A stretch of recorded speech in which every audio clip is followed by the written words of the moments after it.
All right, ever since October 9th, when that anti-Israel mob took to the steps of the Opera House, our Jewish community in this country have been desperate for leadership. They've called out for leadership. Now, sadly, since that night, things have gone from bad to worse. Antisemitism allowed to fester for over a year now, culminating in the shocking events of last Friday. So where to now? How do we turn this around? Joining me now, the co-CEO of the Executive Council of Australian Jewry, Alex Rivkin. Alex, we get that press conference today, about time, involving politicians and the police, but we're still getting very little detail about the events last Friday morning. I know my colleague, I've spoken to her, Sherry Markson's been inside the burnt synagogue today. There are reports that bullets were also found in the ashes. We know there were perpetrators. They've been seen on CCTV. They are now terrorist actors and they are at large in the Australian community. What can you tell us in terms of these events?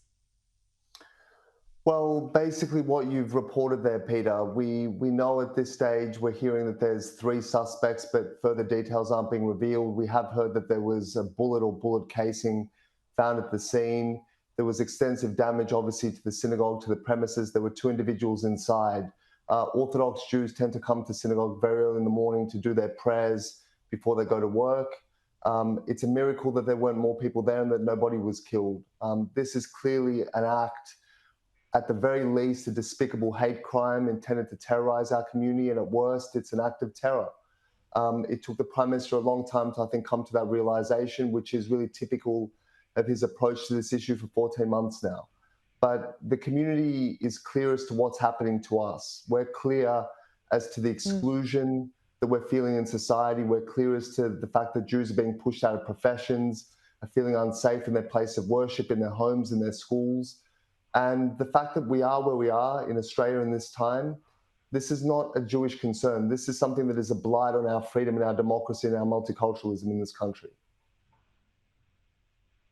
What about personal security, Alex? Because the Prime Minister announced more funding. We spend, sadly in this country, many millions of dollars trying to keep Jewish schools and places of worship safe. More money's on the table now.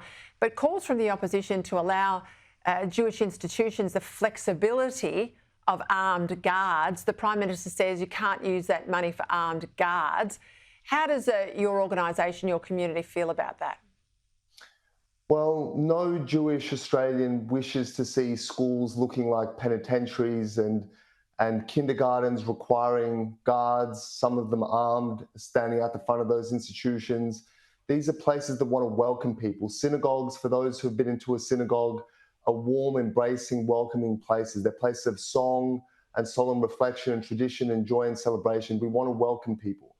But we have for years in this country, and especially in the last 14 months, received specific threats, intelligence that has been conveyed to us about risks that the community faces. And unfortunately, as a result, these sorts of measures are necessary.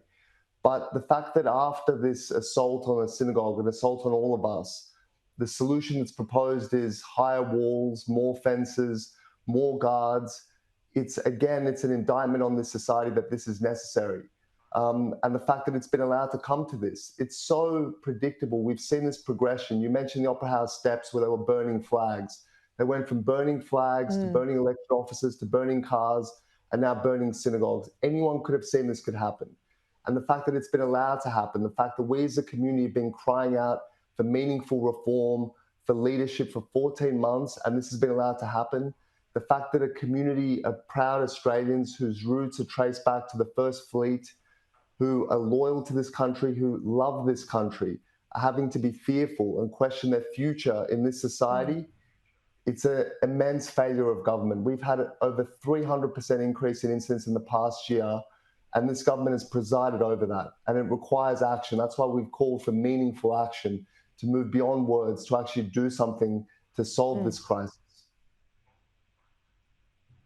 Alex, I know it's just words from me, but as a non-Jewish Australian, I can tell you we are ashamed at the treatment of Jewish Australians by the government, or lack of action, lack of leadership, and we stand with you. I know my audience does, and I know many people who read my columns and things in the paper make contact with me. So please rest assured, if the Prime Minister doesn't have your back, we do. Thank you for your time. Thank you.